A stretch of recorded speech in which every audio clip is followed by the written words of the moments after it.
And now, our feature presentation. To infinity and beyond! My name's Bond. James Bond. That'll do, Piggy. Bad boys, what you gonna do? Sorry, with the box. What was in the box? Damn! Ew! Get off of me! Ugh, I'm dead. A lot of people go to college for 7 years. I know. They're called doctors. Houston, we have a problem. What up? Welcome in, everybody. Happy New Year. It's 2025 slashers, and that means that we're doing movies from 1995. Welcome into 52/1995. This is your live movie conversation podcast where we dive deep into the movies of 1995. I'm your host, Cody, and I'm joined this week by my fantastic co-host, Steven. Welcome in, Steven. Thank you. Good to see your face. Good to see yours as well. If you're just tuning in with us for the first time, I need that light. We're glad that you're here. Welcome in if this is your first time. Each week, 52 of those weeks to be exact, we explore a different film from 1995. And it could be a classic hit. It could be a quirky gem. It could be a bomb, which, maybe that's what we're talking about this month.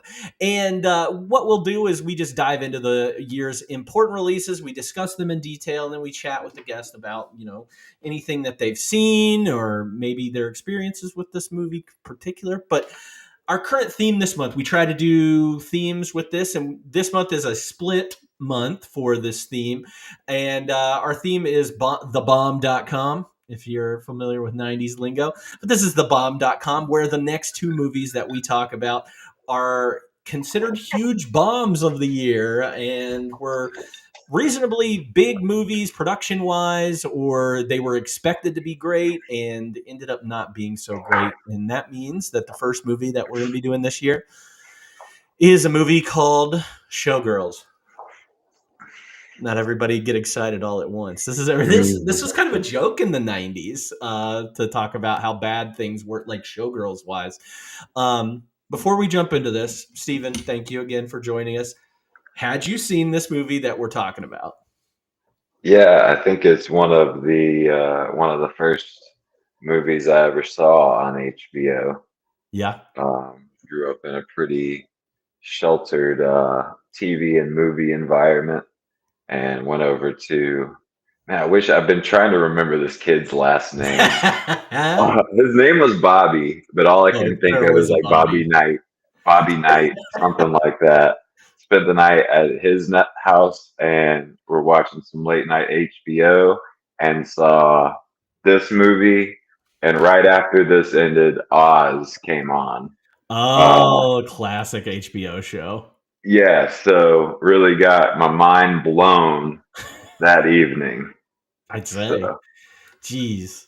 That's a lot. That's a lot to take in for a kid. I'm always saying that, when I watch these movies when I probably shouldn't have. It's a lot to take in, but, it shaped us. It's who we are. I can think of the kid that showed me my first Hustler on the bus. I hope that nothing about Showgirls shaped me. It did. It shaped all of us. No, I can remember. I'm gonna call him out. He doesn't. He might not even be alive. The first kid that showed me a Hustler was in the back of a school bus, bus 11. Joyce, our bus driver's name was Joyce. Holla, Joyce. No, she was terrible. His name was Dustin Hall. If you're out there, Dustin Hall, you showed me a Hustler magazine. I probably shouldn't have seen that. Well, and that's what was funny, about being at his house, is it was just business as usual for him. He had HBO, but me, first time seeing it, and really got like I said, my mind blown with the content I took in. So that's pretty intense. Like stuff, you said, it's too much. Yeah, it's like I don't want to spoil too much of my opinion about the movie, but I will say that as a 39-year-old, 39 and a half, it was too much. This movie has a lot. more than I Yeah, remember. I have strong opinions about this movie. So Yeah, this movie I think shocked me. I had seen it before. I've seen it a mm, couple times before. I don't know if I saw it when I was a kid or like younger or not. I know it was always a joke. They reference it in Scream as like, "What's the scariest movie you've ever seen?" He replies with "Showgirls." Absolutely mm. terrifying. I do think that I saw it probably in my teenage years, though. Finally, but I do not remember the amount of nudity in this movie and how unsexy this movie is.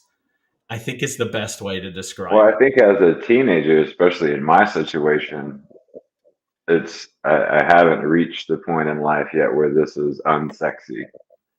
Like just breasts alone were sexy. But I can say that this is for sure the movie with the most nudity that I've ever seen that was the most unsexy at the same time. Yeah, Like, I yeah, I fully agree with that. yeah, And and now is 39, 37. Like it's even more unsexy for yeah. many Gross. reasons. Yeah, it's gross. And we'll talk about it. I think that'll be kind of like as we get into, typically as we get into a movie, I know you've got stuff you're going to say, but like when we start talking about best scenes, Yeah. none, zero. None. Uh, so it'll be almost like the least gross, the least Yeah, gross yeah. scene. And we should, and just for a heads up, we should be delicate about some of the scenes that are in this movie, especially I think the scene I'll probably put in my what the fuck moment or is going to be a particular scene. We'll try and handle that as delicately as possible. And Absolutely. just acknowledge, I think we acknowledge it and just say, hey, this happened, it sucks, and it was unnecessary, because that's how I feel. So Yeah. but before we get into it, let me break down this movie and give you a little bit more details about it. So the name of the movie, of course, is called Showgirls. It came out September 22nd, 1995. It was directed by Paul Verhoeven, who is probably most famous for two pretty big movies, Basic Instinct, RoboCop. Um, RoboCop kind of falls in line with this, what the intention of this movie was supposed to be a little bit more. RoboCop is more of a satire on violence and cinema and things like that. And this movie was supposed to be a satire of Hollywood and uh, glitz and glam and all that stuff. This movie was written by Joe Esterhaus. We've seen one of his movies back in 1993. We watched one of his, Sliver, that Spencer and I did. And he also wrote Basic Instinct and probably got put on the map by Flashdance. That was his big one. This movie has a cast of interesting characters in here. Elizabeth Berkley, best known as Jessie Spano, probably from Saved by the Bell, breaking out of that mold, that teenage mold, as our main character Nomi Malone. Kyle MacLachlan as Zach Carey, Gina Gershon as Crystal Connors, Glenn Plummer as James Smith, Robert Davi as Al Torres, Alan Rakins as Tony Moss, and Gina Rivera as Molly Abrams. The synopsis that I pulled off of Google tells us that Nomi arrives in Las Vegas with only a suitcase and a dream of becoming a top showgirl. She quickly befriends Molly, who works at the high-profile Stardust Hotel, and lands a job at a seedy strip club. A chance meeting with Crystal, the Stardust marquee dancer, and her powerful boyfriend, Zach, brings Nomi one step closer to realizing her dream. But as she ascends to the top, Nomi begins to wonder if it's all worth it. This movie had a budget of somewhere between $40 and $45 million and a box office return of $37.8 million. So did not gain back its money. In the box office run, I will probably step on a fun fact that you have written down. But while the film's theatrical run was quite underwhelming, it didn't recoup its budget. This movie actually went on to gross over $100 million in home video and rental markets. And as of 10 years ago, it was one of MGM's highest selling movies, which is crazy. Critics did not like this movie. And very well. And Rotten Tomatoes has this at a 23%. IMDb has this at a 5.1. Now, the Letterboxd score is higher. And I think that is because of Letterboxd being such a new application that there's kind of been a resurgence of love for this movie. I don't get it. I've never gotten it. But it's at a 3.4. Roger Ebert, he gave this movie 2 out of 4 stars. He said the film is not, in short, quite unredeemably bad. And despite its NC-17 rating, it isn't anywhere near as perverted as Basic Instinct. The actors throw themselves into it with abandon that material like this demands, and Verhoeven brings to it the same skill he once lavished on good movies like The Fourth Man and Total Recall. It's just that you can't believe a single second of it, and you do begin to wish that in his research for his next project, Esterhaus makes it his business to learn about something about eroticism. So kind of what we were talking about, like this movie's not very sexy at all. And what I was going to say about kind of this reevaluation of it, this is a more recent review from somebody gave it 4 out of 4 stars. Perfect score. This is Eric Henderson of Slant Magazine. He says, ultimately, Showgirls is one of the most honest satires of recent years because, as Noel Birch wrote in the aforementioned Film Quarterly Roundtable, it takes mass culture seriously as a site of both fascination and struggle, and it takes despised melodrama seriously too, as indeed an excellent vehicle for social criticism. That just sounds like pretentious bullshit to me, but whatever. Yeah, and so I'm finishing up here. I know I've talked a lot here. The legacy of this movie, there was supposed to be a sequel in development that goes along with the final scene of the movie where she's heading off to LA. That was dropped.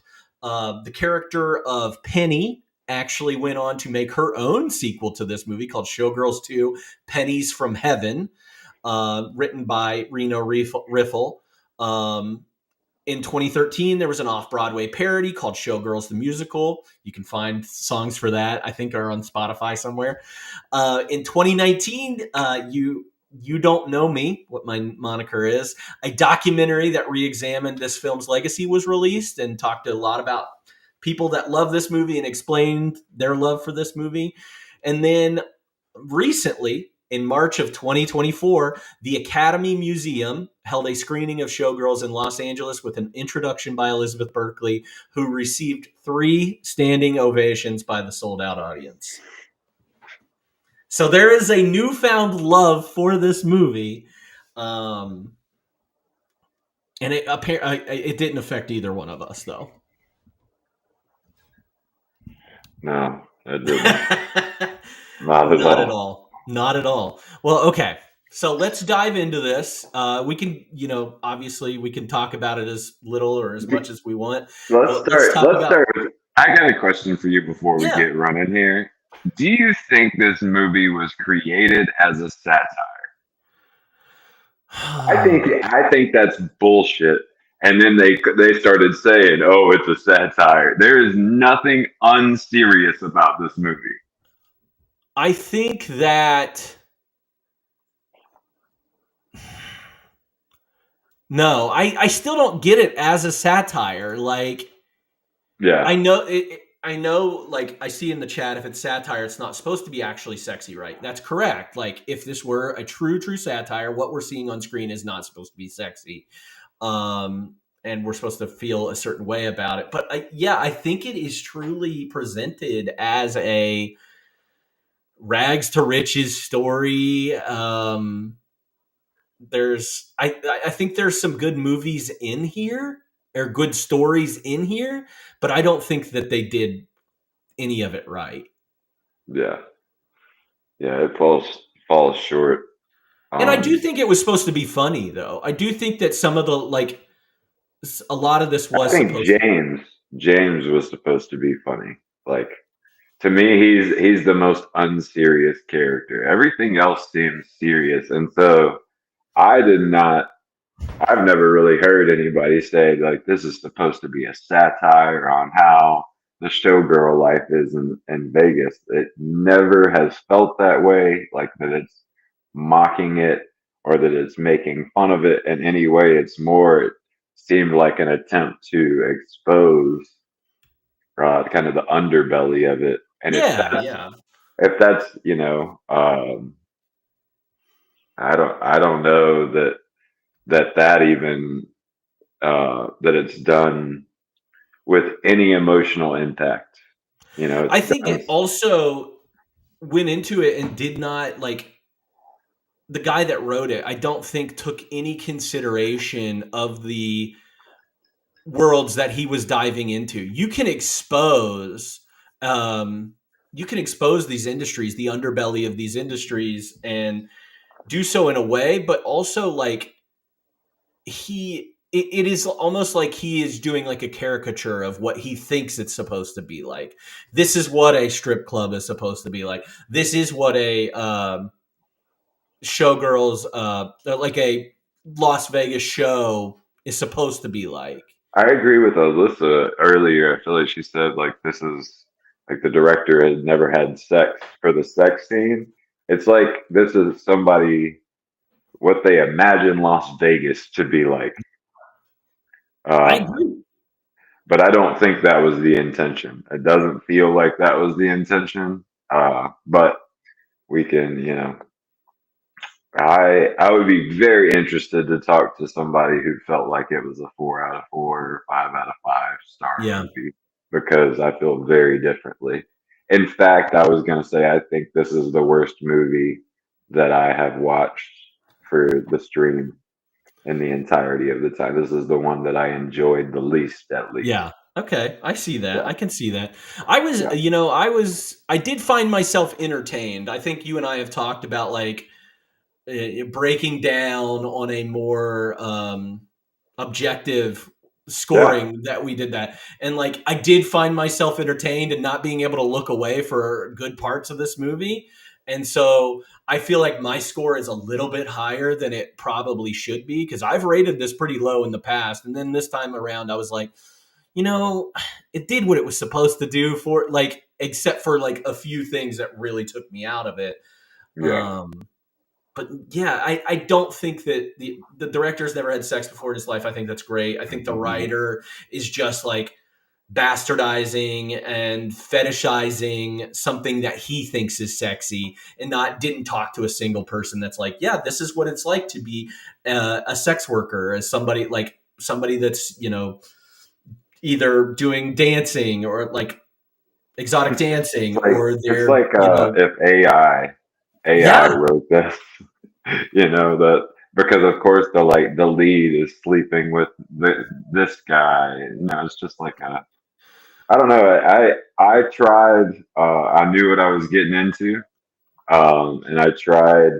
I am going into this year with kind of a different perspective and trying to be more open. But when it comes to my personal subjective criteria for a movie, acting, um, writing, dialogue, things like that, it pretty much, I can at least see it as an example of a movie that misses pretty much everything yeah. for me personally. So, No, I get that. So let's talk about some of the scenes because there are some scenes that do stick out. yeah. In particular, like you said, maybe they're not the best scenes because this isn't a great movie. Yeah. But what are some scenes that really stick out to you? So, for me, the first scene that I have, I wrote a quote from Whereback Eats, different places, because this is when you really get an established like, yeah, in the hitchhiking scene, initially you kind of get a pretty good vibe for Nomi, but in this one, I feel like I think if I had somebody say, okay, see how over the top this is, like how she's overacting eating in this scene. Like she's putting ketchup and it's squirting everywhere, and she slams it down in the fries. If you pause the movie right there and we're like, you see how she's overacting everything? That's what you're in for the next 1.5 hours. Mm-hmm. I think different experience. because what's so uncomfortable throughout the movie is that for me is just like it takes me out of it every time because it's like a bad actress. So if like that's where the satire is coming from, maybe I can like that and hear that more. But um, yeah, that was. But at the same time, the reason I wrote that down is you're getting okay. She's gonna be over the top about everything, but Molly is the one grounding character we Yeah. have in the entirety of this movie. It's interesting to me now. They've come out and said like Paul Verhoeven's came out and he's like, I'm the one that told her to go big with everything that she did. Like so don't blame her for her acting choices or whatever. But again, if this were truly a satire, why would you make her go huge with those reactions? Like you want her to play this as real as possible. I feel like, Yeah. I think that where the satire could lie also is just like in the men across the board just being complete asshole. Like there is yeah, no saving grace for the man side of this movie. So maybe I'll see it more and more as we go through. Joseph says Henrietta, there is some comic relief there. I think that's more of like a what I would see as like a Vegas style host, hmm like in between the dancers. So yeah, she. what is your first scene? My first scene, I went deeper into this movie. I Oh go all yeah, the way to the lap dance scene. let's see. Uh, man, that's your first scene? Yeah, Whoa! yeah, because I think like everything else in between, I was just like, I mean, I don't know, like You her getting covered picked with up the synopsis. hitchhiking is crazy, but like I don't know. This is one of those movies like you're talking about. None of these scenes are good. It's just like, what do I remember from watching this? And I immediately lap dance scene was the first one that I'm drawn Wow. to. Yeah, we meet a lot of people before that, which like to me, one of the main reasons I put that scene when they're eating is meeting Molly and just kind of establishing that she's not over the top and seems like hmm not only one of the best actresses in this movie, but seems to be a lot more realistic in her character and um, yeah, a nice person. It's nice for there actually to be somebody pleasant in this movie. She's the only, and I read this, is that she is the only pure character in this movie. Yeah. And what they do to her in this movie is despicable. Why it's so unlikable in my opinion, and like why the reaction it initially got is completely justified for me. But Yeah. we also meet like James, who's creepy and awful as well, as all the other men in this are. We meet Crystal, and we meet Zach kind of before the lap dance. hmm So yeah, there's a lot of terrible people that get introduced into Nomi's life pretty quick. But at least she's found Molly, you know. And I want to say something. So we meet Crystal, and she's kind of supposed to be this villain character. But like you said, the men are the villains in this movie. Yeah, Crystal's not a villain. She is a contemporary, um, she is what Nomi is going to become, a version of that. But she was created, and when we go over quotes, there's like a particular Crystal quote that I was just like, um, that really stuck with me for this movie and what this whole movie's about. yeah, I think the three best actors are like, not to get ahead of us, but like who's doing the best job and who are the most grounded in this movie, and aren't over the top or weird or whatever is, you're right, Molly, Crystal, and I think Al, the he's kind of comic relief too. yeah, yeah. But Maybe I think, not to jump into fun facts, when you read that they like interviewed tons of dancers and managers and staff from strip clubs and used some of the language and Oh yeah. dialogue and experience from that. It's like, yeah, it may be funny, but that's unfortunately probably Yeah. that's what's hard about this movie is like maybe it's trying to be funny, but it's 2025 now and it's not. Like, Do you I think think this movie that, can be remade in 2025? yeah. Yeah, and honestly, as I thought about it, I'm not going to say who it is, but as I thought about a recast, I was like, man, I could totally see her doing this. Yeah. I'll be But interested. No, I yeah, think but I about think like they could shows do it like well. They could do a new show, like one of the few times you could remake a movie and like crush the original by doing it well. mhm. It kind of the vibes give me Euphoria, give me that Idol show that had the weekend in it. Hmm. Lasted a season, but it was so over the top, over sexualized, all this stuff, like to the point where it wasn't sexy. It gives me those vibes, and I feel like if that person got a hold of it, they could make just as gross of a movie as this one. But Yeah, that's the vibes I get off of this movie. Is that man, how far down is the? So I've even got my scene number two, which is a very long scene before your first one, hmm which is just I labeled as strip clubs are gross, hmm which is we meet all the dancers that are kind of around her at Cheetah. the cheetah? Yeah. We meet Al.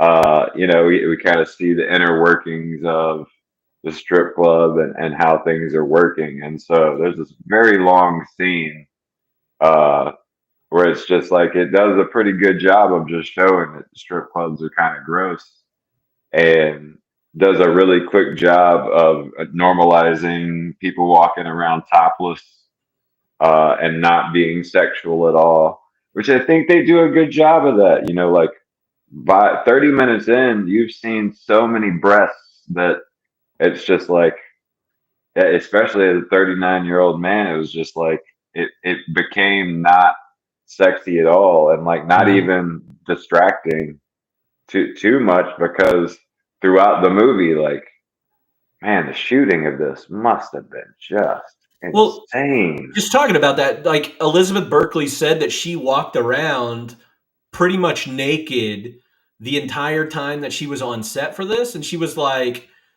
like at first the cameraman and all the people were uncomfortable, but then it was just like they just got used to it. It was like you better get used to it because this is how I'm going to be for the next like 2 months or 3 months of shooting. Like this is what we're going to do. It's just going Yeah, to be so. that's just I've always all my experiences in them. Uh, I feel like I was reminded how I feel when I'm actually there by this very long scene of her, you know, being backstage at the strip club. Mhm. And that's the first time that strip club scene is that the first time that that Crystal and Zach show up too? No, Y- Yeah, no, no, that's no. she dances a couple times. There's like that's the very long scene where we kind of meet Penny, we meet Penny, yeah. Al, we meet Henrietta. She dances a few times, and then she's already had a confrontation with Crystal at that point, hmm um, where Molly took her backstage, and she says like, "Oh, if you dance at the Cheetah, you're not dancing." So then they show up. I kind of had to remind myself of that. I was like, why doesn't she want to dance for them and like show off her skills? And then I remembered Yeah. that she had already met Crystal, and yeah, that's not one of my scenes, but takes us to the Zach the lap dance where we really start to get the confirmation that James is creepy. It's like, okay, so she's met James at the club where he was a bouncer, kneed him in the balls, and then left. And now he's just happens to be at the place where she's dancing. Red flag number one. Yeah. I mean, if the teasing my dick line wasn't enough, red flag number two, he's just peeping through the curtain for the private dances while she's dancing for Zach and And like reacts in such a terrible way too to that. Like yeah, goes through and has his next confrontation with her, and he's like, "You're fucking those people." She's like, "I didn't have sex with anybody." He's like, "I'm just yeah, dancing," and he's like, "That's not dancing." And that's one of my most ridiculous lines in this movie. Comes from James. I'll get there, but yeah. he tries to make her feel like such shit about it. And then shows up at her house. Shows up Yeah, where she lives. Her and Molly lives too. Like there's never any connecting piece in the movie where he like knows where she works and knows where she lives and then knows where she just happens to be working where she's auditioning and then shows up at the show. I mean, you're talking about like unmentioned creepiness throughout this entire movie. yeah.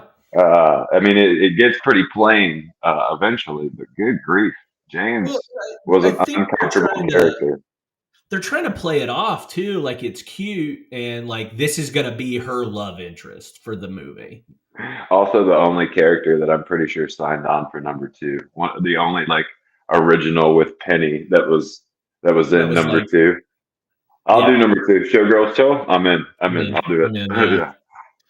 And like he's that guy that's like, oh, dance is about art, and like we're supposed to connect with that character a little bit, and the way that they write him, like you said, is creepy. And then with his actions later in the film, when he like hooks up with Penny and then ends up, getting her pregnant and marrying her, it's He's been playing that card for a long time. the whole time. Yeah, he's And been how are we playing that. supposed to believe him? He feeds Penny the exact same lines. That man goes out to the club every weekend and is like, I can teach you how to dance. Which I love their dance off Oh my god, in the club. Is talking about, yeah, maybe this is satire because good grief. that was. I don't know if any of this was good dance. I thought I knew what good dance was. I mean, no, none of this is. I've seen La La Land. That's good. That is the better version of this movie. Oh. Yeah. So the lap dance where Crystal basically pays for Nomi to give Zach a lap dance, and it's just She doesn't want to. Al makes her. Well, yeah. Yeah. That's the whole point of that scene, is that when she has that confrontation with Crystal earlier, she's basically like, if you dance at the cheetah, you are, you're a whore kind of thing. And she doesn't want to accept their money and prove her point that that you're we're essentially all whores. We take money, blah, blah, blah. And that's why she resists at first. Then she gives Zach that lap dance, which is a very aggressive lap dance, a fully nude lap dance too. And it's the icon. The whole purpose of the scene is just that stare down with Nomi and Crystal. That's the entire point of this. Yeah. I think that it could be done in a tasteful way. And I just felt that this was, it's one of those movies that really shows the vulnerability of those dancers and what they kind of go through, which is hard to watch, Yeah. So Yeah, so that was my first scene, and that lap dance and that interaction ends up giving Nomi an audition to be in the show. Yeah, which is my next. Yeah, she gives Zach the super dance, and then stares Crystal down the whole time. So then they have their little minion come and give her a card to come audition, and then James is waiting. And then she gets it and she goes and does the show and James is waiting. Like just always lurking. I do think that audition scene is probably one of the more satirical parts of the show, probably, and how it's presented and how girls. What is that? Tony Tony's yeah. character is, man. The more we go through this, I mean, I like Joseph's point there that like just because it's satire doesn't mean it's good satire. That's true. Like I do feel like that Tony character, Tony Moss, Hmm. was really over the top, and just like the nipple part with the ice cubes and stuff. That was all Well, and as he very, goes down the line of all those girls, just naming all the things that's wrong with him, like, oh, where did I see you before? You told me to get a nose job. Oh, cool. Take care of your boobs next time. You're out of here. And then, can you yeah, spell MGM? And she spells backwards. MGM backwards. She said MGM. He's like, oh, you're smart, Yeah. but you need to lose 10 pounds. Get out of here. God, the brutal one where she's already gotten work done, and Yeah. then he says her Oh, ears, her get ear. your That's what ears it is. fixed. Oh man, yeah. I did. I don't want to believe that anybody's been treated like that, but it didn't. Yeah, But I you didn't know that like that it. exists. Like, Yeah, for that's been sure. a trope from early on movies and stuff like that. It's just, lose 10 pounds and get back to me. We saw it in what's a Knocked Up, Yeah, when Kristen Wiig's character's like, it would be really great if you stopped eating or whatever. She says it in a way that's basically not telling her to lose weight, but definitely lose weight. yeah, yeah. There's he does a good job of being an asshole for sure. Yeah. But the ice cubes, yeah. Dude, just a side of humanity that I don't want to, even in a movie, I don't necessarily care to. There's a scene like that in Babylon, which is about like silent movie stars, where I forget who the character is, but he tells her to ice her nipples, and Margot Robbie like jumps at the chance. She's like, "I'll do it, whatever. For the scene."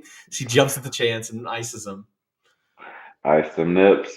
Ice them nips. What's your next one?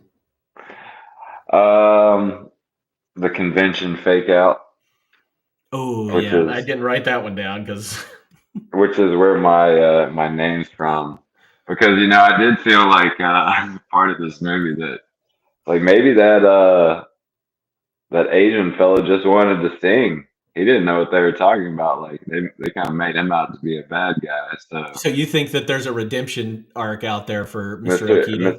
Mr. Mr. Okita was just trying to sing some karaoke, man. Mm-hmm. Mm-hmm. And I think maybe the minion guy, he knew he was up to no good, but that guy was just like, we're going to sing karaoke after this, right? And he like there's a slow zoom in on him like he's a villain, and I was like, oh man, that's not fair. That dude was just trying to go sing some karaoke.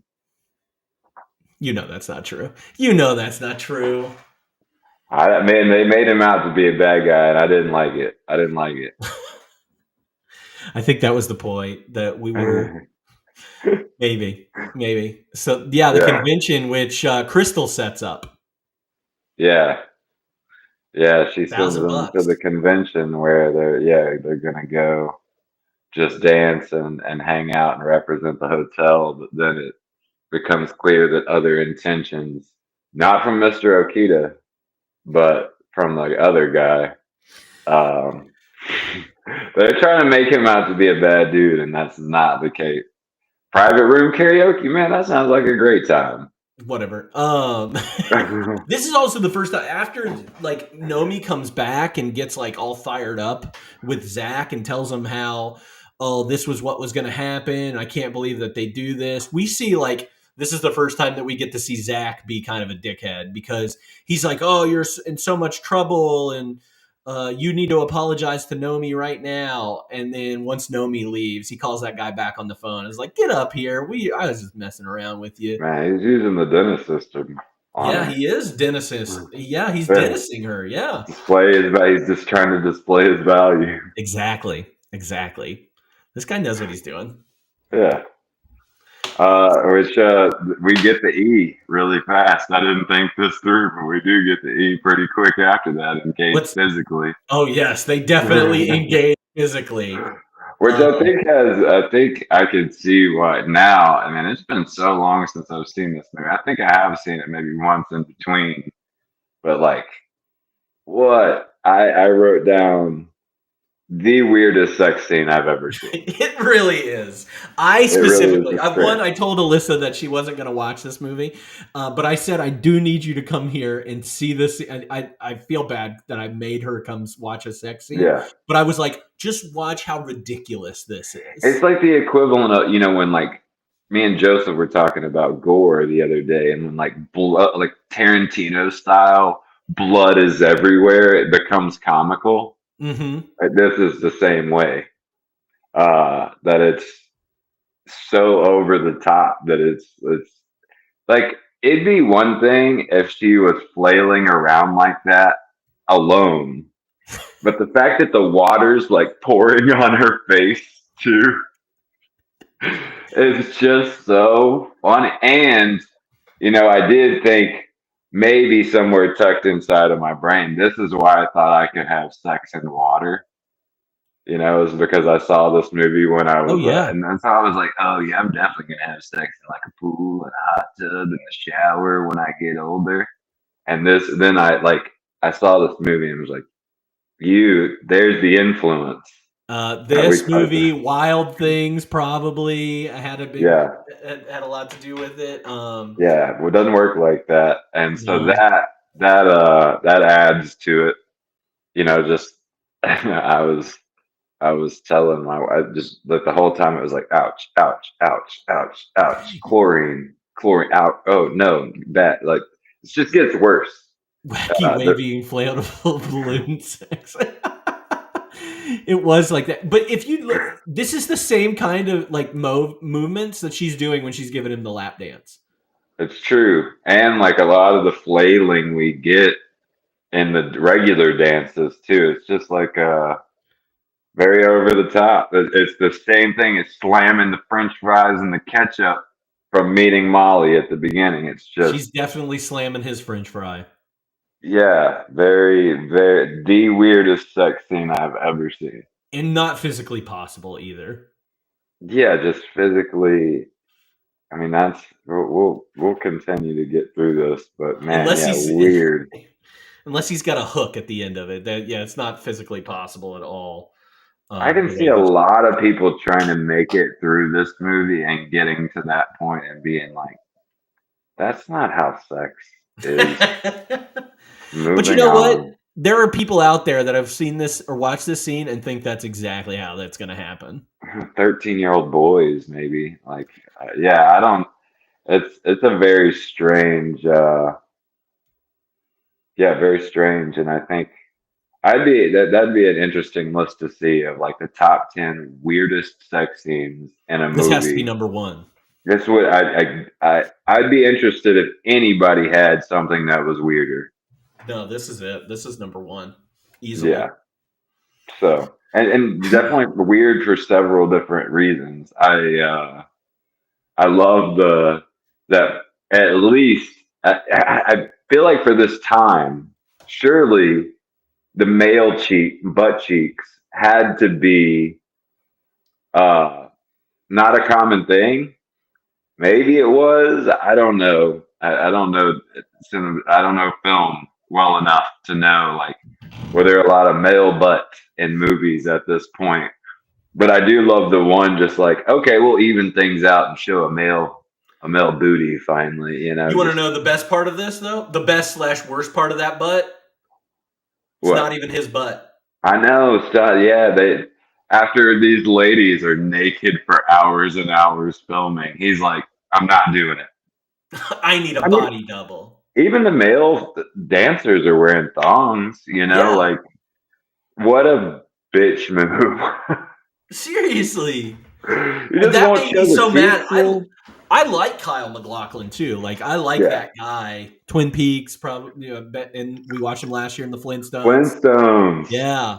I like him. And I think he's gone on to have a pretty decent career. But yeah, what a bitch move to not even be naked in this movie where every woman on set is naked. So then we've got my favorite scene in the entire movie. It's pretty quick after that. She has some Nomi has some confrontation with Crystal Mm-hmm. because they're considering her for the lead. She thinks she gets it, but then she doesn't get it. So there's this kind of back and forth with them. And right after all of that, she is sitting on her car at the Las Vegas skyline during sunset, eating a burger and fries and a Coke. And it is the best shot in the entire movie. And for me, once it got done and I kind of had written that scene down and kind of was going back through and taking notes, I was like, that's her thinking about her pushing her down the stairs. Mm-hmm. Which is And my I was next like, scene. that is my favorite shot in the entire movie because it's beautiful. First of all, silent. It's everything has been boom, boom, boom, boom, dancing up to this point. And it's like one of the first slowdowns that Molly's not involved in. Mm-hmm. It's just her sitting on the hood of the car, and it was standout good. When it happened, I was like, "Whoa, there's a piece of a good movie." Yeah. You know, like, and I don't think that this movie was shot like poorly or anything like that. Mm-mm. I love even if the dances are crazy and erratic and whatever they are, it's still shot really well. Like choreographed really well. Choreography, all that stuff was really, really well done. Yeah. So, but yeah, her pushing her down the stairs is my next scene, and like The push. essentially, yeah, the push, and then like her rise to being the star of the show, and like this is where her trajectory gets at its peak, and then also suddenly gets to its her descent into being essentially a bad person. I think there's some really great shots of her having that moment. There's one even earlier when she's not the lead and she's maybe performing her first show. Mm-hmm. And there's a shot where she hits the ground and she's like laying down, and it's just a shot of her face. And I thought that was a really good shot too. It's because like I did it. There's this moment of like I did it, and then jump ahead to this point where she's like being raised up. And there's a shot of just her, like by that point, first of all, she's not topless in my head anymore. It's no longer sexy at all. It's just her like, I did it. I'm up here, and I thought those were highlight moments of this very difficult movie. Yeah. Trying to think. Yeah, everything what we see after the push moment too is basically a replica of what we already saw with Crystal. We see that interview that she gives, and Nomi pretty much gives the exact same interview that Crystal gave earlier in the movie. We see her getting all these opportunities to meet all these famous people, and including the one guy that Molly has been obsessing about the entire movie. Like she gets that opportunity, but Molly sees through everything. Yeah, one thing I want to mention too is that like, because it's something I'll bring up later, is that I think that Nomi doesn't do that as well if she hasn't already seen the other girl like throw the stuff down and injure the other girl. That like kind of spawns the idea for her.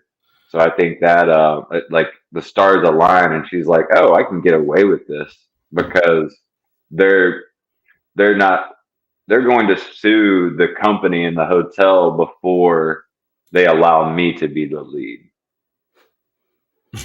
Apparently, Joseph did a little bit of research on the weirdest sex scenes, and apparently this one's not even the number one. So good luck on your Google history, my guy. Oh my gosh.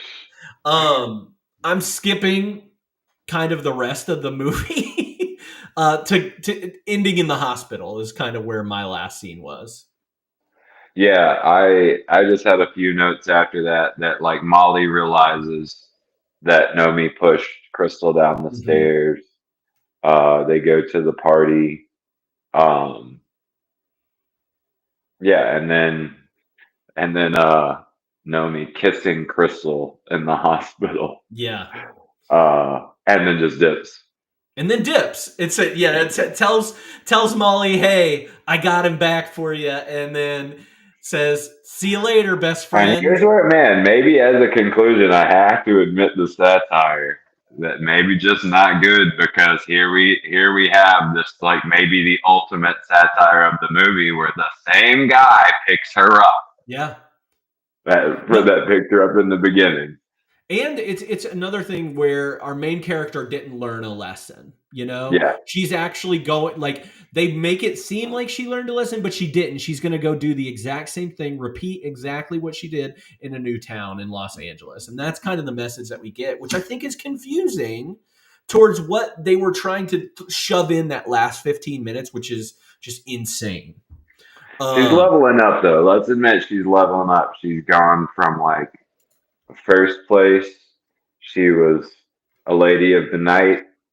This Yeah. place, she went from dance stripper to actual showgirl. So maybe next place, man, maybe she's headed to Broadway. Well, and we do learn some facts about her and that her real name before all this happens and everything, and that she's kind of got a past of soliciting. And so, yeah, you're right. She has leveled up to where it's like she was doing crimes and getting in trouble for soliciting before Stay this. away and then from the cocaine the whole movie. Except for when she's with Zach. Once she does she breaks one little time, but man, she's offered a lot of cocaine. Yeah, good for her. Yeah, good for her. All right, who's your favorite character in this movie? I know this is a hard one to have a favorite for. Man, I thought it was going to. When I thought about, I pulled up your note, the notes I usually take for the stream, and it was like favorite character, gross. But Molly, man, Molly was just the light of this movie. She ends up going through the worst thing in this movie, and one of the worst things you can go through. But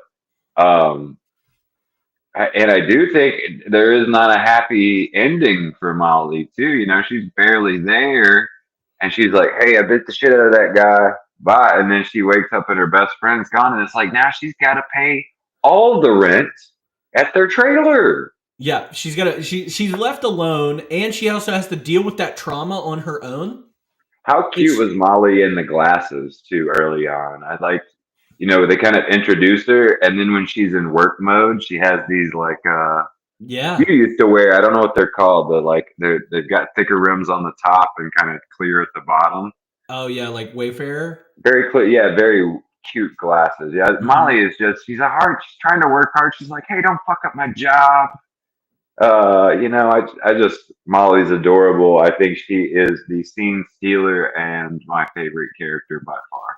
Yeah, I like they said, she's the only pure character in this movie. I went with Crystal, to be honest with you. I thought Gina Gershon, she's not obviously the most likable character in this movie, but I think she is the most honest character in this movie. And when I say that, I mean, she recognizes what she had to do to get here. She knows what other people have to do to get where she's at. She understands the business and she's not fake about it. So let me make you a promise though, okay? If you ever push me down the stairs, don't you ever try to fucking kiss me. I'll kiss you before I push you down the stairs. No, don't you try to kiss me while I'm in the hospital after you've pushed me down the stairs. Or I'm gonna put poison on my lips if you try to. Oh, okay. That's one that we'll see in Batman and Robin next year. Well, spoiler alert. All right, let's go through some of these quotes. If they're good or not, we can talk about them. I didn't write down there's so many one-liners in this movie that are not good quotes, but I only wrote down about 6 or 7. So before I wrote down mine very short, mostly without context. All of it, most of them are fairly sexual. So, my first one is my right hand is so tired I could barely thread a needle. And then I love later on in the movie when she's meeting him, she's like, I can barely thread a needle anymore when she's like introducing herself. I thought that was a fun. I've never heard anybody say that before.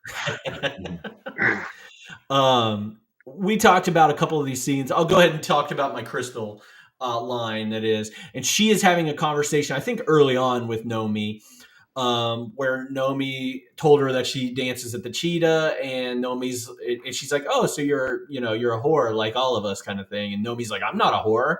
I don't do that." And Crystal responds with, "We all are. We take the cash, we cash the check, we show them what they want to see." And like I said, that's why I think she's the most honest character. She knows exactly what the business is and what she's doing. And Nomi doesn't want to. She's living under this like fantasy, this dream that this isn't You everything get that's kind of a supposed to be. wild version of that from James later on, where he's like, you know, at least at the other place you show me ass and tits. Here you got to do all this, and you still show them your ass and tits. Like a very James version of that quote later Oh on. yeah, and I think even Zach gives her a version of that quote later too. Like when he goes over her like past and everything, it's like another version of that. Like, Yep. oh, you were doing this. How much was it? Yeah, it's bad stuff. What else you got? It was almost. I decided not to put it as my. But something trumped this later in the movie. It could have been my laugh out loud moment for sure. But when Tony is during the audition, he ruled a lot of people out, and he gets down to like the bottom three, and he's just like, "Okay, show me your tits." That's one of my favorite quotes in the because I had to think about it too, because it's like, what other movie are you gonna even have Yeah, that line from? Okay, show me your tits. yeah. Made me laugh really loud, and He I do. rules that. He rules that first girl out for having too big of boobs. Yeah, but calls them like pumpkins, and it's like, man, He's like, next. yeah, weirdo. Um, let's see. James, after he goes off on Nomi for doing the lap dance, he's like, "Oh, you can't be having sex with all these people, man. Everybody's got AIDS and shit." And I was like, That's a weird line. That's a weird line. I got the thrust it, just the screaming of Thrust it is so funny. That's a funny scene. thrust it, thrust it. I mean, she's maxing out, man. She's maxing out. How much harder? And can he's you like, go? she's got it. She's got it. She's got pelvic thrust, and that's all you need. That to me is the most satirical Yeah. character in all of it. What is his name? Marty. Something like And that. Yeah. so I think his name's He Marty. doesn't give me Marty vibes. I But really yeah. like. We jumped over. I don't think we ever mentioned the like dancer instructor Gay. I think is her Yeah. name. Man, I really liked her character. She was kind of a light in all of it as well. Mm-hmm. Don't just write it in the chat. I think this line happens a lot. I think it's a theme that goes through everything. Like Nomi and Molly say it doesn't suck. You know, when Yeah, something it doesn't suck. When something's cool. yeah. What I other quotes you have? I like the dynamic between the like seemingly white girl with braids, and the black girl that's got like it starts with her makeup. Like, don't steal my makeup, bitch. And they like That uh escalates. that's where you get you fuck the kid from the pizza place. You fuck the meter reader. Yeah, most of my quotes are just funny, but I do like the dynamic between them, and then how she kind of ends up wanting to be Nomi's understudy. Mm-hmm. Which is scary too, and that goes to one of my Crystal quotes at the end of the movie. There's always someone younger and hungrier coming down the stairs after you. Yeah, that to me is the best quote of the movie, because that's that's basketball, that's Yeah. music. You know, there's always somebody young. That's Fortnite, man. Yeah. There's always There's somebody too many younger people and coming down the hungry. stairs after me in that game. I got a Henrietta quote. I got a couple of Henrietta too. She looks better than a 10-inch dick and you know it. That was one of mine. Yeah, that was another laugh out loud moment. I got this one. If hopefully not everybody's offended. I got bigger tits than the fucking Virgin Mary, and I got a bigger mouth too. Henrietta is the comic relief of this. Yeah, she's got her boob dress that like pops out her boobs. That was interesting. She says a lot of funny things, and like kind of in passing too. They'll be like scanning the strip club room, and she's just saying some funny stuff on stage. It's weird too that Henrietta and Al are kind of like, especially when they come to see her show at the when she's a showgirl now and everything. They're kind of her mother and father figures. Yeah, in a sense, sadly, which is so weird. Yeah, sadly. Because the line that comes out of Al's mouth after he tells her that he was proud of her, like that she did a good job and everything. He says, "It must be weird not having anybody come on you." That was one of my biggest laughs. Yeah. In the movie, because there's like pretty music playing and they're walking away. They've already like basically said goodbye. It's good to see you. And they're walking away, and he's just like, wait, it must be weird not having anybody come on you. And even Henrietta's like, come on, Al. And it's like, pretty music play. Like it's supposed to be some kind of sweet goodbye. Definitely one of my two biggest laugh moments of the movie. Same. Do you have any other quotes? That I think I'm out of my quotes. Do you have any I others? want my fucking suitcase, asshole.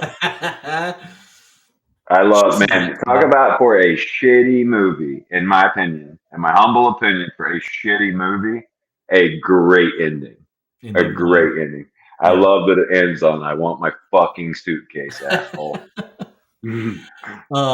Okay, let's, so what's your other biggest laugh?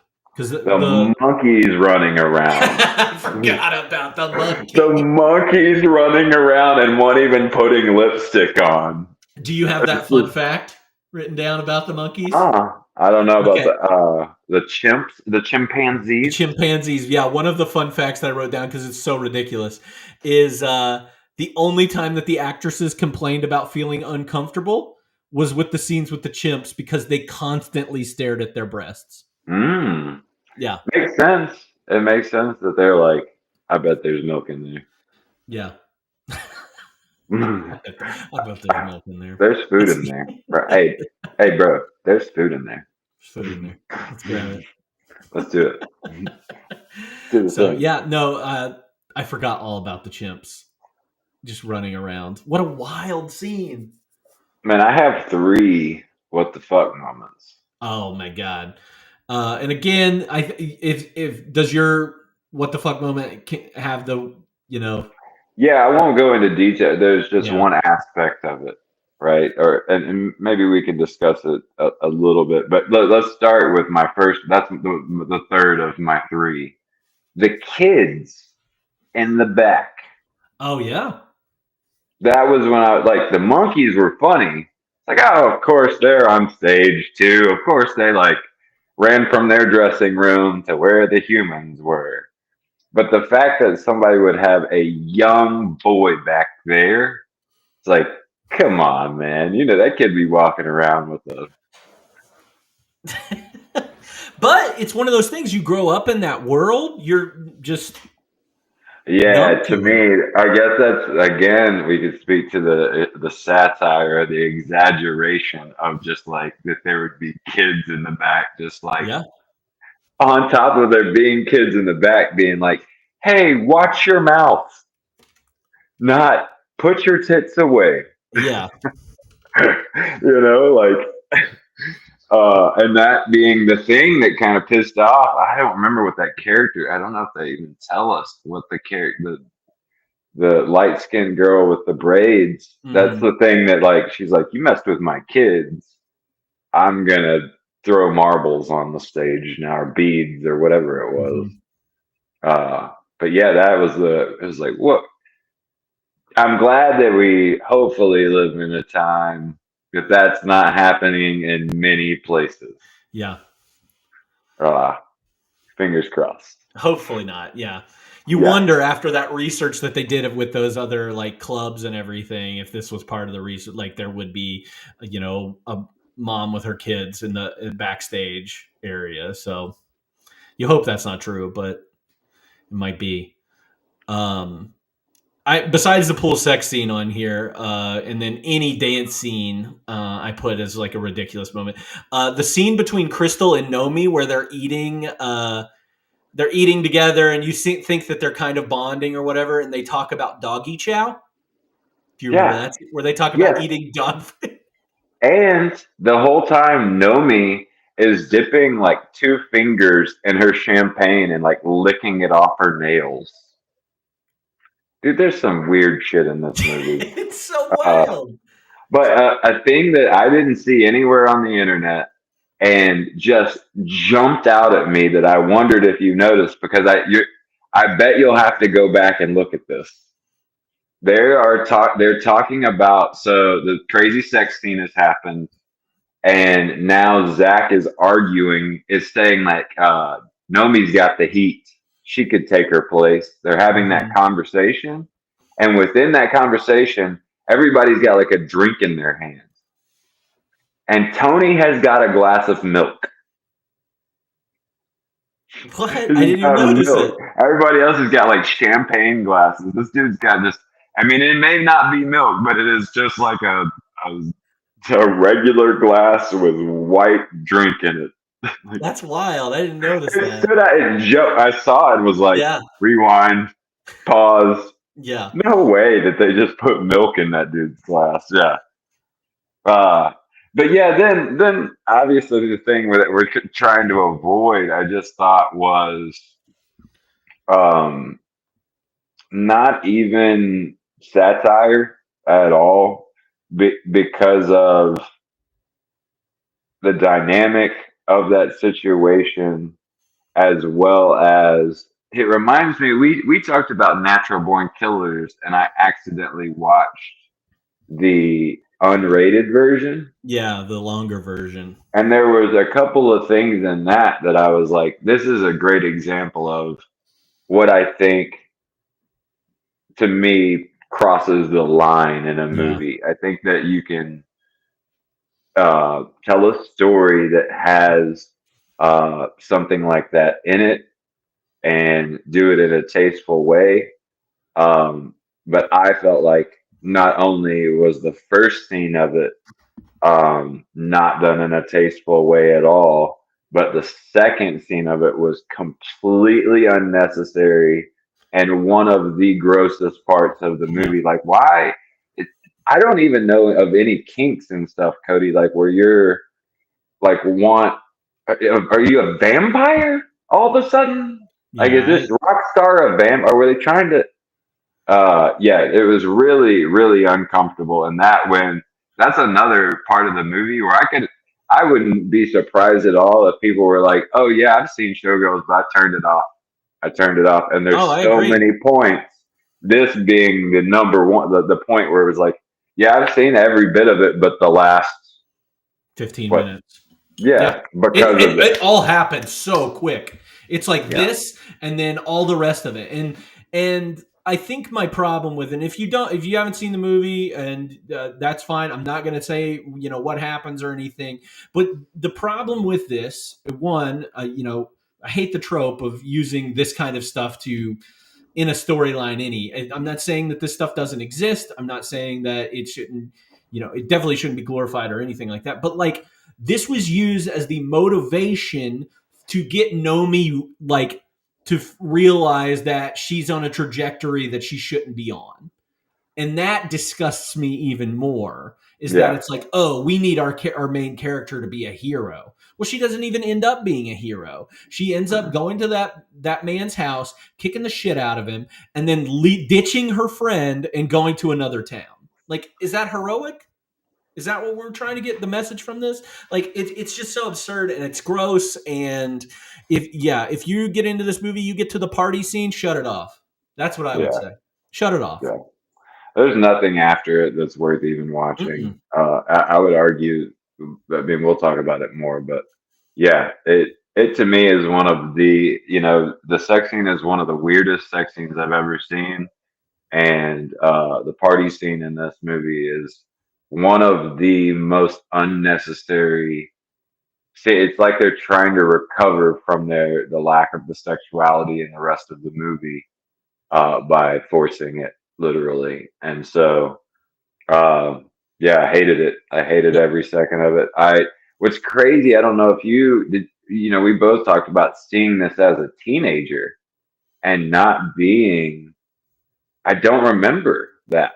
I don't remember I remember thinking like, oh, that's weird. And, same way with my reaction to Oz after Showgirls, but I don't remember being as horrified, and I appreciate living more in a culture where things like this to me would be a reason to like never recommend this movie to anyone, kind of like you're saying, is like it almost is graphic enough that I would say it makes the movie not worth watching. Yeah, I think it completely ruins the movie.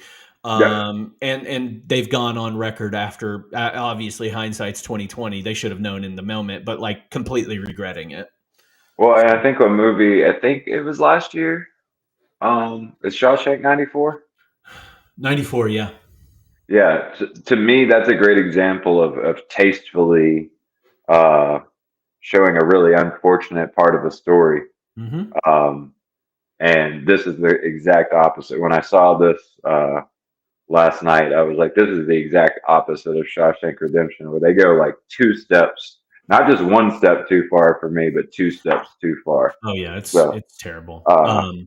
But interesting enough, let's kind of I want to touch on the fact that the next thing we usually talk about is music.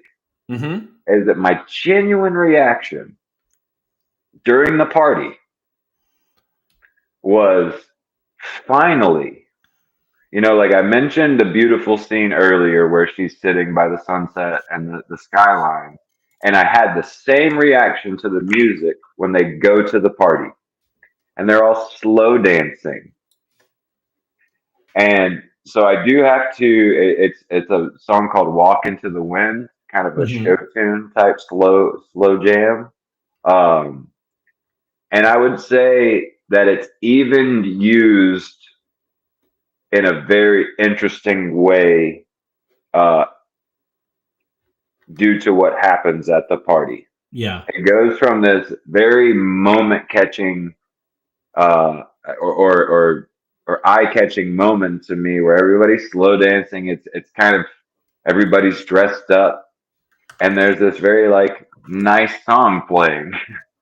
And I was like, oh, finally. It was like maybe I finally was like, and took a breath. But then the worst thing in the movie happens, but they use that song in a way where it swings back and forth from like slow and pleasant because Nomi and Zach are dancing to what's going on upstairs. And I thought that was, as much as I want to move on from the topic, I thought that was used in a very creative and interesting way.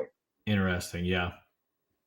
That's interesting. Yeah, I never thought about it like that, but that was not my music scene. Yeah. Mine was 319 by Prince. And I think that's used whenever Nomi's doing her initial the dance in front of Zach and Crystal when she's like licking the pole and all that stuff. 319 by Prince. Yeah, that's a standout from the soundtrack for sure. There's also like I didn't notice it, and I couldn't tell you when it was in the. I saw that there was like a YouTube remix of some kind somewhere in this movie. Numb, yeah. Yeah, I didn't. It didn't stand out to me, but I did think that was interesting. Interesting. Anything else music wise? No, that's. I mean, like I think they did a pretty good job of club play. There was a lot of club music playing in a club environment. Can we So wait real quick? That dance scene that James does, like performs at that club, and everybody's booing him, rightfully so. They should rightfully have been. so. Rightfully so. Like, I why are mean, you doing that? yeah, James is maybe. I mean, like right there with Al, like one of my least.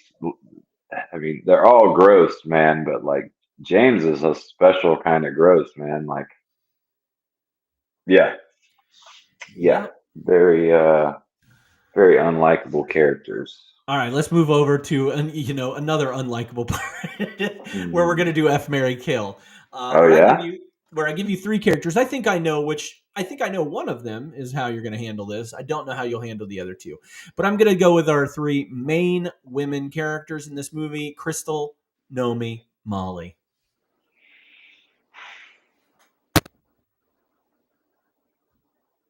Mary Molly for sure. Yeah, that's what I figured. Mary Molly, is it the same for you? Do you marry Yeah, Molly? I think so. I think Molly's the pure. She's got a great job. Like, she's the purest. Like, no, Molly hands down The as a other Mary. two, the other two are, It's tough. yeah, I like. I think I probably kill Naomi. I think I kill Naomi I think because that's the right answer. kill Naomi before she kills me. It's true. She'll Yeah, stick you, man, she'll get me, man. and That she'll just that bounce. Like, I think, yeah, I think Crystal is gonna be. She'll stick around. Like, not that that's obviously she's taking the other spot, the F spot, but like, no, I feel safer with Crystal. yeah, yeah. And I like she's got this I feel like she's got just a powerful woman vibe. She's the like SWAT team leader in a couple episodes of Brooklyn Nine-Nine. Um and so she's just like I feel like in everything I've seen her in, she's just like a powerful woman. Oh So yeah, she's always kind of a badass. yeah, way more attractive to me than yeah, Jesse was never my favorite on Saved by the Bell. That's what I thought. For some reason, I thought you had told me that Jessie was your favorite. That must have been somebody else. I might have been. She comes before it. I think what we were talking about is she still comes before Kelly. Wrong. That's what we disagreed on. That's the wrong part. Lisa is number one. Oh, okay. It Yeah. was Joseph. No, you're both wrong. Lisa, Jesse, Kelly for me. Get out of here, Jesse Spano. Ugh. Not ugh. Right? She's my I'm number so three. excited. I'm so scared. That's what I thought when she did the cocaine. That's what was going to happen to her. She was going to get too excited. All right. Who gave the best performance to you? It's got to be for me, Gina Rivera, Gina Rivera. who was Molly. Who was Molly? She just, to me, was the most realistic character. If we're talking satire, though, I have been more convinced that who exaggerated the most, who did the most, who worked the hardest for it, that may be Elizabeth. She did work for something. She worked hard for it, man. She did work very hard in this movie. Kudos for that.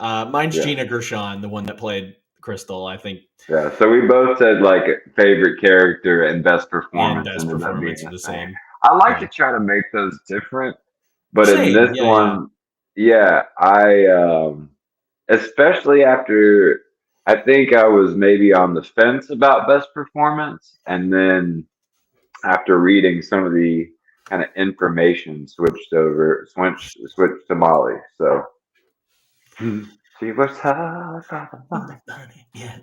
All right, 1995 recast or a 2025 recast, or you can do both. It was really hard. Especially Yeah, 2025 recast is way harder. man, 95 is it's very interesting to see who they were auditioning. Yeah, that's Because kind as of who I soon as wrote I down for the thought like Nomies. seeing Charlize Theron or Angelina Jolie in this movie would be wild. Yeah, That would it have ruined their career? Like, do we get Lara Croft? that's right. Do we get Maria out of Angelina Jolie if she's Nomi? Does she Uh, marry Brad Pitt and have that terrible relationship? Man, but the thing that I did love to see is that Crystal, they were trying to get Madonna for Crystal, and I thought that would have been awesome. Yeah. I also thought, like, especially 1995, Drew Barrymore was the one that they initially Oh, wanted. yeah. I was like, no, that makes complete sense. 95 era Drew Barrymore? It also makes complete sense to me that she was like, no. Yeah. It's like, this is a very famous last name I have. I'm a bad girl. Like, I'm a bad girl, but I'm not that bad of a girl. Man, everything I read said that Charlize Theron was gonna take it. Yeah. That is wild.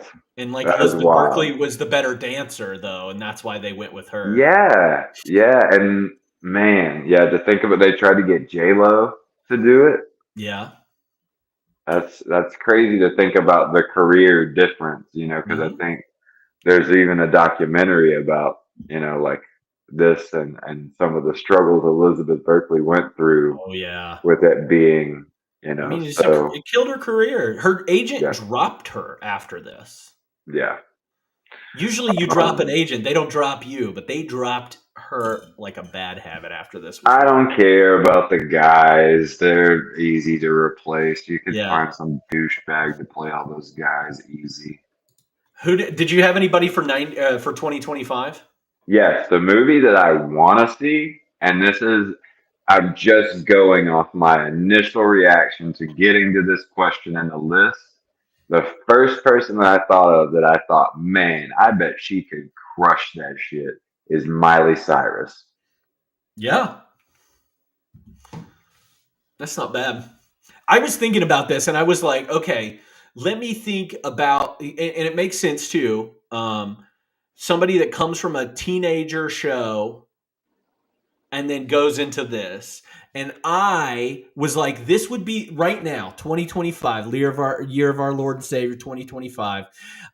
This would be like if Millie Bobby Brown from Stranger Things was like, I'm going to change everything completely and I'm going to be this character. That's essentially what Elizabeth Berkley does. She's like, I'm not God. Jesse Spano. I'm this person. Yeah, Miley's at least kind of eased that way. Right. Well, that's what I'm saying. Oh, That's what I'm saying. I didn't cast her in this, but I'm saying that's the equivalent of what man, Elizabeth Berkley did. that would be you just saying that is wild to think about. But I tried to think about somebody who I thought would actually do it. I think like let's be honest, there's a lot of famous actresses that I'd love to see try to take on this role. Because it'd be such a challenge for their acting career. That's solely because of that. But yeah, I think Miley would do something like Yeah. this, and I think she would crush it too. I picked so I mentioned The Idol earlier, that show with The Weeknd in it, and the main girl in that who's in Nosferatu, Lily Rose Depp, Johnny Depp's daughter, Lily Rose Depp. I think she would have been a good Nomi. Lady Gaga could be a good Crystal. Oh yeah, that's a good one. I picked slightly older than still all these girls are in their 20s. Like you got to think. Yeah, Like I was thinking about that. I picked Bella Thorne, another like Nickelodeon girl, kind of gone wild as the Crystal character. yeah, I could see. Didn't really think about. I didn't want to recast Molly. I didn't want to. The only person I came up with was Yara Shahidi, who's from Blackish and Grownish. Okay. Yeah. She seems wholesome enough and like would kind of nail it. Yeah. So Yeah. I didn't want to put anybody in that role. yeah. So yeah. So that's all I did for my casting. Same. Yeah. Any fun facts? We named a lot of fun facts along the way.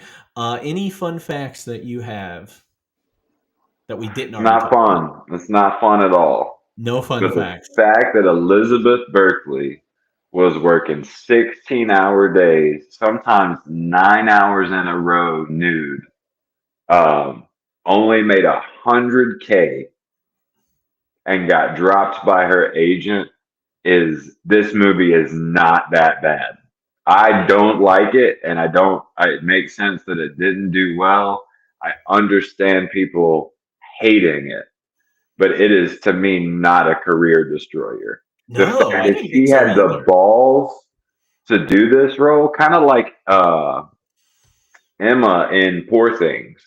Like, yeah, you can not like that or not like that sexual aspect to that movie, but God, you're talking about some balls to be in a shot out to be NC-17 movie.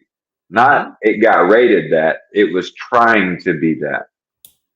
And to go through that to make so little money, she should have it should not have ended her career. And in my mind, as a director, as a casting director, I would have been like, imagine what she could do with her clothes on with a good director. Yeah.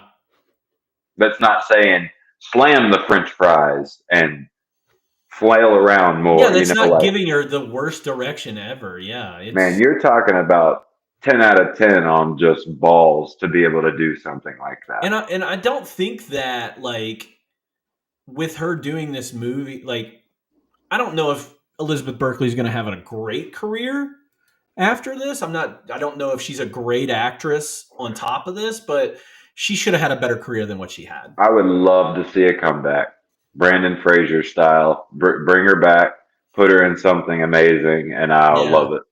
Yeah. She was there's a movie that came out in the early 2000s called Roger Dodger. I've never seen it, but supposedly she's pretty good in that. And that was supposed to be like her comeback. Jesse Eisenberg's in it. And a couple other people are in it. So that was supposed to be like her actually doing a good job. I'd be interested to see that. So Wouldn't even have to be mainstream, just like a No. good A24, which has become very mainstream now, Yep. but like a good indie film, even just not as the main character, just some kind of redemption, because I feel like she deserves it because man, the guts it takes to do something like that. I agree with you. Well, any other fun facts or not so fun facts? As of 2022, is the highest grossing NC-17 movie of all time. Nice. So I don't know if it's still that way. I'd assume so because honestly, one of the things about NC-17 movies is that they don't get theatrical releases, and this one was one of the few NC-17 movies to You get. know what the reason, especially when this came out, it made so much sense when I read this because so many movies, especially at that time, that are selling the most tickets are located where? In the mall. Oh, yeah. You cannot put that poster up in the mall. Yeah. That makes so much sense. You can't. Great poster, by the way. It was based off some piece of art. Did you see that? That was a fun fact. I didn't write it down, but there's another piece of art where there's a woman kind of in black and white in that figure. Okay. The only thing I had, and we can double down when say it again, what a bitch he was for using a body double. After being in a movie like this with women working 9-hour naked days, he was a bitch to use a body double. And the actor that played Molly said that if she'd have known what the shooting was going to be like for the party scene, she would have turned down the opportunity. That's unfortunate. It was apparently 9-hour days. To shoot that scene. And that's traumatic. Even that's traumatic. Your body doesn't know the difference. Your body, that's traumatic. As somebody who loves psychology, your body doesn't know the difference whether you're acting or not. Yeah, I think that she said that too. Like, yeah, that's crazy. That's That's crazy. That's why to me, when I see stuff like that, it's always like, man, there was a room full of people, even small crew, you know, for a lot of this movie, even small crew. It's like, man, how uncomfortable. How uncomfortable. Yeah. Well, like a fine wine and dish, if you had to pair this movie with another movie for a double feature, what would you choose? I want to. What did you put? I got 5 movies. Oh, okay. So I'll say I only got 2. So Okay. we'll see if mine hit yours. The first thing that came to mind was Magic Mike. Yeah, that's on my list. Okay, yeah, Magic Mike. I've never seen it. It was just like, oh, another stripper movie. Yeah. And then, I thought about Striptease, but I've seen that movie and I don't like it. And so, if you want to watch, I want my pairing to be something redemptive. Like you're gonna watch this shitty movie, at least watch something good. I hear Magic Mike's is fun and people enjoy it, but something along the same lines of grossness, and there is some stripping in it as well. I put Closer. Ooh, that's a good one. Yeah, that movie will make you feel just as gross for sure. Yeah. No, Closer's that's a good one. Yeah. Yeah. Not as it's a good drama with some like heavy sexual stuff too. Like Yeah. yeah, it's that's a good one. I kind of went with the theme of rivalries and like especially like women rivalries. Okay. And so Black Swan, which has that like Ooh. thriller aspect to it, but Natalie Portman vying for this role and like trying to get in it being some like psychological thing with her. The Favorite, which is Emma Stone and Rachel Weisz, like trying to win the favor of the Queen in that movie. But this movie, honestly, is a really terrible version of a 1940s movie. I think it's 40s movie called All About Eve, and that movie is all about an aging Hollywood star and this new girl coming in and replacing her, and like just finding out that world about Hollywood and what it's like to be replaced, how easily you could be replaced, and all that. So those were the ones. And then I did another stripper movie too, which is Hustlers with J Lo and all that, which is a little bit different. Movie that they got J Lo to do. Yeah, the stripper movie that got her to do. So yeah. All right, on a scale of 1 to 5, and I think I know where you're at on this. How likely are you to rewatch this movie? If we're doing 1 to 5, I had to relook at your The Substance. No, well, The Substance does this movie better than this movie does this movie. Like, it is more satirical and better than in showing like the bad side of Hollywood and the replacement fact. Like, yes, The Substance does this movie way better than Showgirls does.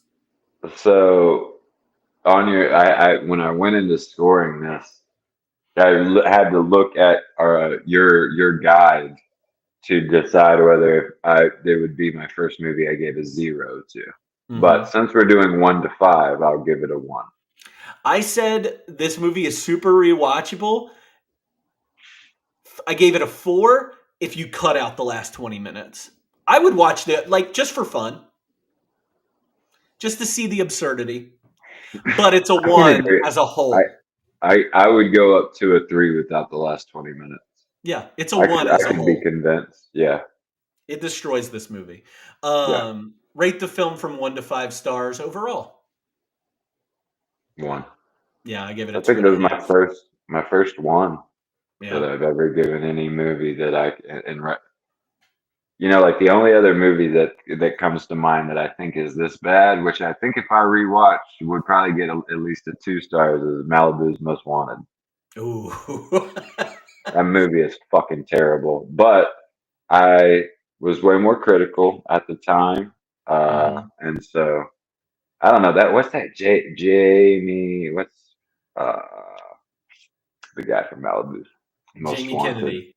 Jamie Kennedy. That guy has always just not been funny to me. Yeah, so. I agree with that. The same way some people feel about Will Ferrell. So I don't know those people. Jamie What Kennedy was, sucks though. what was your overall? 2.5. 2.5. That's generous, dude. That's Very pretty generous. generous. Very Yeah, generous. You're right. yeah. Is that still like kind of thinking along the same terms of without the last 20 minutes? Yeah, and like so we had been you and I have been talking about like how we're scoring things and everything. I went into this and I actually I was like, okay, what do I really think about this? And did what do I think about the script? I gave it a 1 out of, if Yeah, possible on the scripting. But production value, I gave like a 4. It was beautiful. Like the fact that they did all that choreography, all the costuming, all of like the setups for that, it edited felt very well. much like a big budget musical would have been with some of those Just the numbers. writing was dog shit. Oh God, it's so bad. And the acting, Yeah. obviously, you give it such a low score. But then I ended up averaging it out, and I was like, did I enjoy the ridiculousness of this? Yeah, I did. It's kind of in the same vein as like when I watched Junior. I know that I bring this up just because it's you, but like because I was in that mindset, I Yeah. gave Junior such a ridiculous score. But is Junior a good movie? No, it fucking sucks. It's a terrible movie. Man, I think on my overall score, I think it's still, if you chop the last 20 minutes off or like rewrite it and it's not that way, it's still like a 2. Oh I yeah, this is think not a good you, movie. I will argue against a 3. Yeah, this is not a good movie. Yeah. But I'm glad that you got to be the first one to watch it, though. First of '95 with me. Thank you Start for the doing that. year with a bang. Exactly, a couple bangs, couple Couple of them. bangs. Yeah, Yeah. like some pool scene. How did we bangs. not? Speaking of the knuckle sandwich line. Oh my God!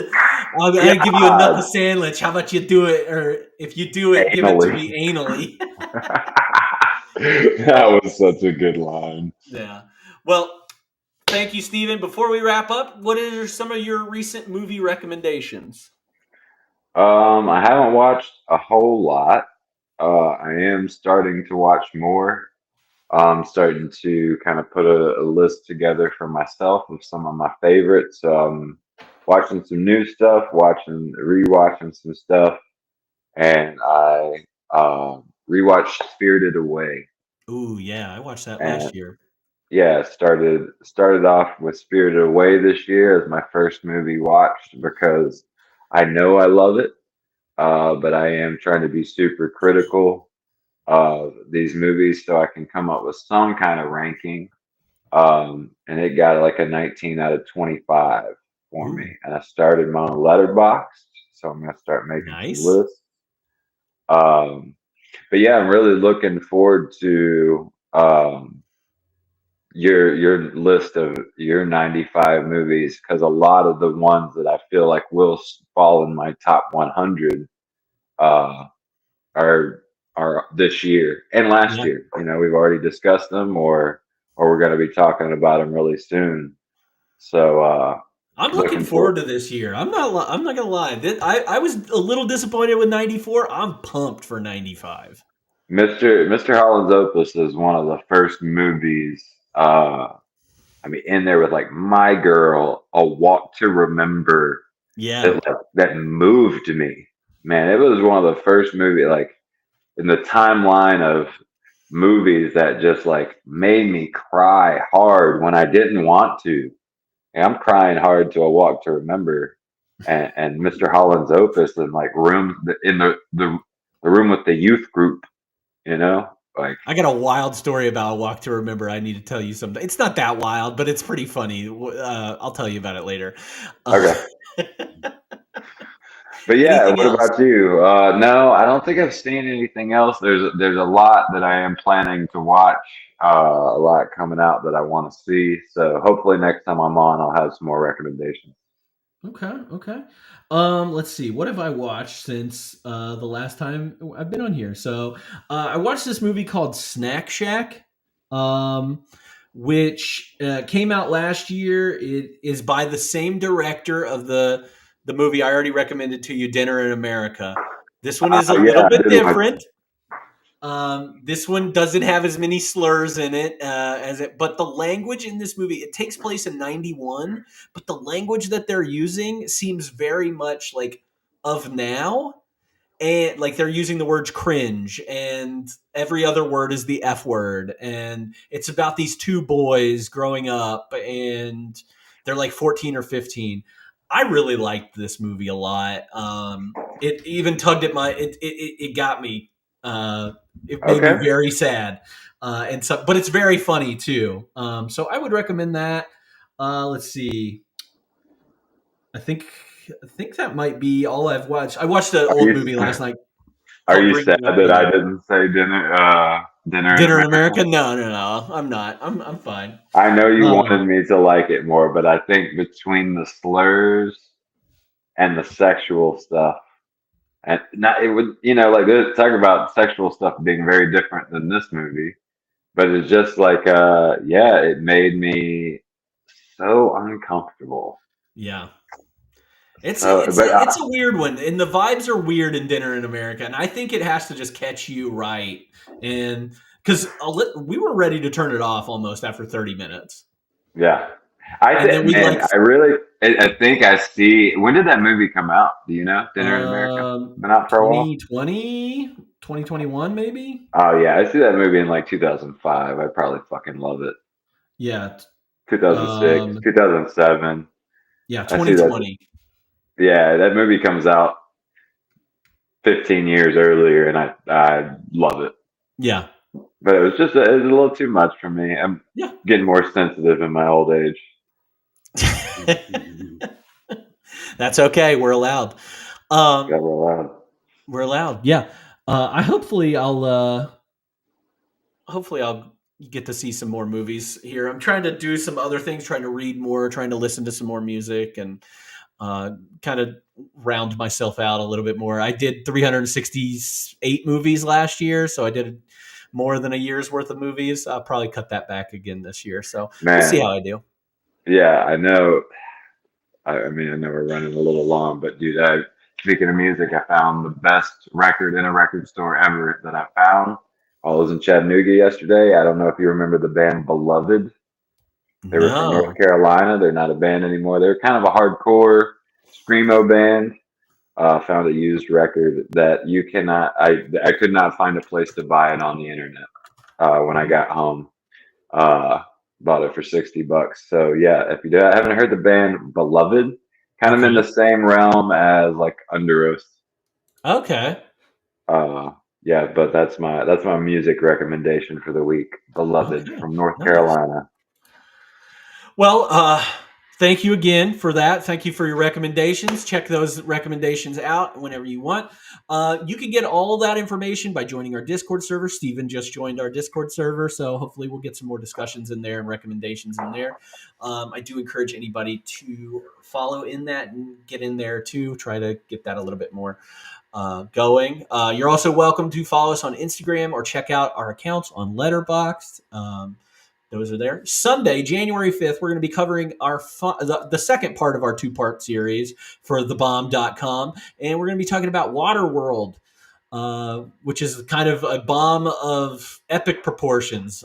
It is currently streaming on Netflix, so that's an easy one to find for those people. Of course, if you don't have Netflix, you can always rent that or do whatever you need to watch this movie.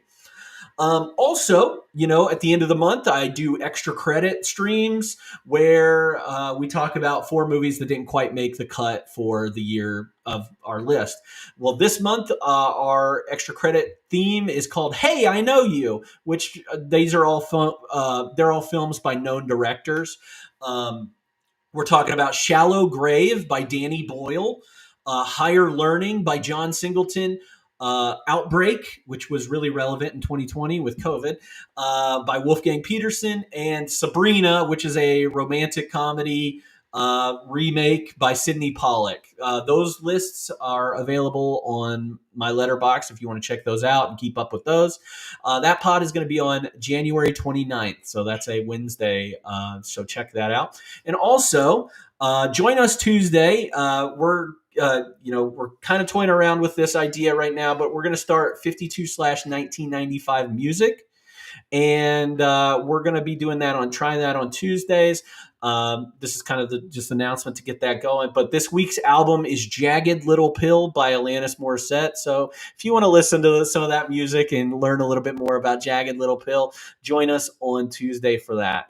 Other than that, thank you all so much for following. Thank you for watching. Thank you for subscribing. You all are wonderful. Thank you for tuning in. We'll see you next week on 52/1995. Ya boy. Flash.